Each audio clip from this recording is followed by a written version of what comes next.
এবার মহারাষ্ট্র ধাঁচে বঙ্গ বিজেপি।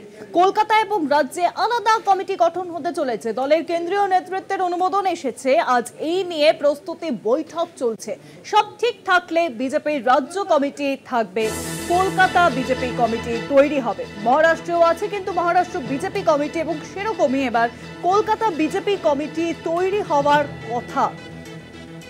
দলের কেন্দ্রীয় নেতৃত্বের অনুমোদন কিন্তু এসেছে কলকাতা কেন্দ্রীয় কমিটি গঠনে। এখন নিউজরুমের সঙ্গে রয়েছেন আমাদের বিশেষ প্রতিনিধি অঞ্জন রায়। অঞ্জন, আমরা জানি যে মহারাষ্ট্রে কিন্তু আলাদা একটি কমিটি রয়েছে বিজেপি, সেরকম কি এবার কলকাতাতেও আলাদা কমিটি হতে চলেছে, এবং সবটাই কি সামনে যে বিধানসভা নির্বাচন 2026 সেই নির্বাচনকে কেন্দ্র করে? দেখো, তুমি ঠিকই বলেছো। মহারাষ্ট্রে সাধারণত মহারাষ্ট্র বিজেপি রাজ্য কমিটি এবং বোম্বাই বিজেপি রাজ্য কমিটি আছে। এটা সাধারণত হয় সেই শহরের গুরুত্ব এবং সাংগঠনিক পরিধি বেড়ে যাওয়ার ফলে এইটা করা হয়। পশ্চিমবঙ্গে এবার সেই পথ নিয়েছে মহারাষ্ট্রের মডেলকে সামনে রেখে।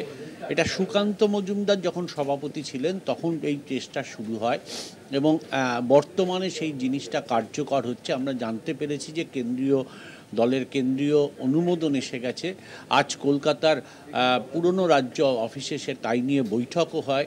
কলকাতার 4টি যে জেলা আছে, উত্তর দক্ষিণ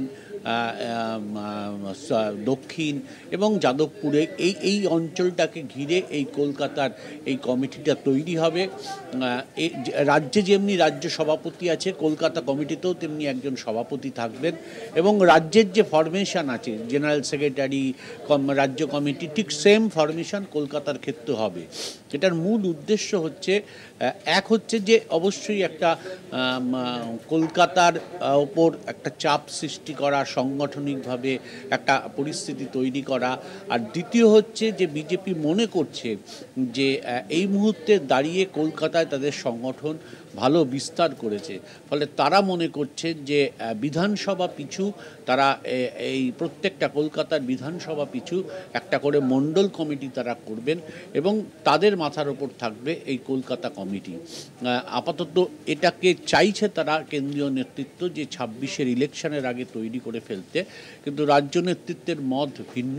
তারা চাইছেন 26-এর নির্বাচনের পর করতে। কিন্তু যাই হোক, প্রস্তুতি শুরু হয়েছে। আজই তার বৈঠক ছিল, এবং সেই বৈঠকে তাপস রায় থেকে শুরু করে বিশিষ্টজনেরা ছিলেন। তাপস রায়কে দায়িত্বও দেওয়া হচ্ছে, আমরা যে জানতে পারছি। ফলে সবটা মিলিয়ে একটা বড় ধাপ এগোচ্ছে বলে বিজেপি মনে করা হচ্ছে। কলকাতার ক্ষেত্রে বোম্বের মডেল বা মহারাষ্ট্রের মডেল ফলো করে তারা 26-এর ইলেকশনের একটা প্রস্তুতি নিচ্ছে, যাতে কলকাতা কেন্দ্রিক যে আসনগুলো আছে তার অধিক গুরুত্ব পায় এবং জয় ছিনিয়ে আনা যায়। অনেক ধন্যবাদ অঞ্জন দা। নিউজরুমের সঙ্গে ছিলেন আমাদের বিশেষ প্রতিনিধি অঞ্জন রায়। আমরা জানি যে মহারাষ্ট্রে কিন্তু ইতিমধ্যেই রয়েছে সেখানকার বিজেপির কমিটি, অর্থাৎ মহারাষ্ট্র মডেল কিন্তু এবার দেখা দিতে চলেছে কলকাতাতেও বিজেপির নিজস্ব কমিটি তৈরি হওয়ার যে প্রস্তাব, সেই প্রস্তাব দেওয়া হয়েছে কেন্দ্রীয় বিজেপির তরফে।